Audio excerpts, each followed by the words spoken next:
Expenditure డబ్బు లేదు అని బయట ఉద్యోగస్తులు అడుగుతారేమో వాళ్ళకు చెప్తాడు. కానీ బడ్జెట్ బుక్ లో ఇది అసెంబ్లీలో పెట్టిన బడ్జెట్ డాక్యుమెంట్ అఫీషియల్. బయట అంటే నువ్వు రాజకీయం కోసం నీకు ఇష్టం ఉన్న వాళ్ళకి పైసలు ఉంటాయి, నీకు ఇష్టం లేకపోతేనేమో లేవు అంటావు. వీళ్ళు ఏం చెప్తున్నారు? గత సంవత్సరం రెవెన్యూ మిగులు 5,888 కోట్లు.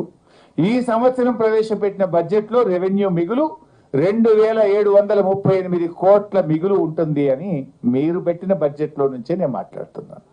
మరి రెవెన్యూ సర్ప్లస్ లేట్, మరి ఇక దివాలా తీసిందంటూ నీ మైండ్ దివాలా తీసిందా, రాష్ట్రం దివాలా తీసిందా? రాష్ట్రం దివాలా తీస్తే బుక్లో ఉండాలి కదా. మీ ఆలోచన విధానం దివాలా తీసింది.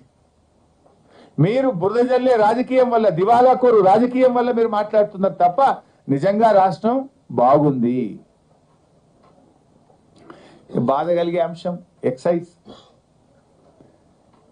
రేవంత్ రెడ్డి రాష్ట్రాన్ని తాగుబోతుల తెలంగాణగా మారుస్తున్నాడు. అక్క చెల్లెల పుస్తలు తాగుదంపే ప్రయత్నం చేస్తున్నాడు. ఇది చాలా బాధకరం. మరి మహిళా మంత్రులు ఉన్నారు, ఏం మీరన్నా మాట్లాడరా క్యాబినెట్లో? ఈ సంవత్సరం ఎక్సైజ్ ద్వారా 50,000 కోట్ల రూపాయల ఆదాయాన్ని ఆశిస్తున్నాడు రేవంత్ రెడ్డి. 50,000 కోట్లు ఏంది? రమారమి 50,000 కోట్లు కావాలంటే నాకు. ఇప్పుడు బీర్ల ధరలు పెంచిండు, ఇక లిక్కర్ ధర పెంచుతాడట, కొత్త వైన్ షాపులు ఇస్తాడట, కొత్త బార్ షాపులు ఇస్తాడట, కొత్త బ్రాండ్లు పెట్టాడట. 50,000 కోట్ల రూపాయల ఆదాయం రమారమి ఆశిస్తున్నారు.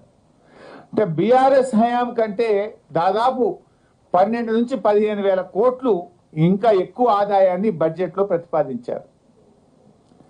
ఎక్సైజ్ బై వ్యాట్ రఫ్లీ 20,000 కోట్లు, ఎక్సైజ్ 27,000-28,000 కోట్లు పెట్టుకున్నారు. 28,000 రెండు కలిపితే 40-50 రమారమి 50,000 కోట్లు. 50,000 కోట్లు ఒక ఎక్సైజ్ ద్వారా రావాలంటే నువ్వు ఆ రోజు ఏం మాట్లాడినావు? మేము వస్తే ఆదాయం కోసం కాదు, ప్రజల ఆరోగ్యం కోసం పనిచేస్తామని మాట్లాడినావు కదా.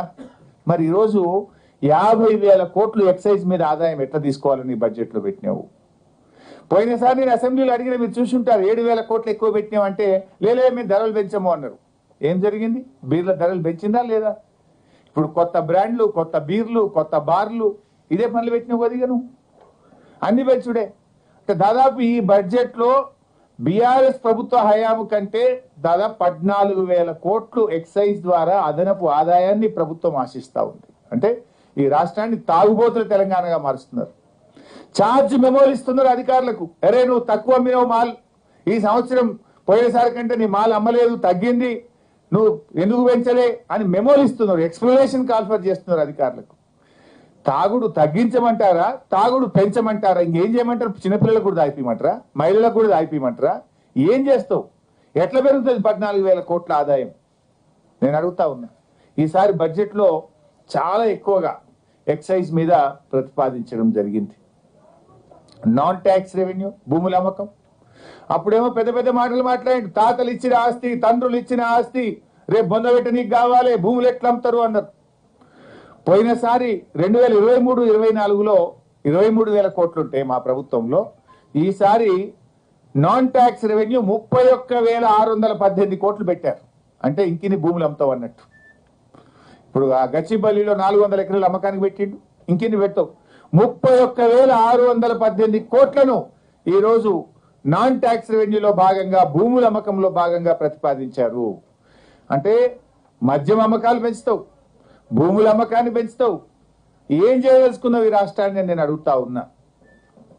అప్పులు మాత్రం పెరిగినాయి. ఇది నేను చెప్తున్నది కాదు, ఇందులోనే చెప్పాను.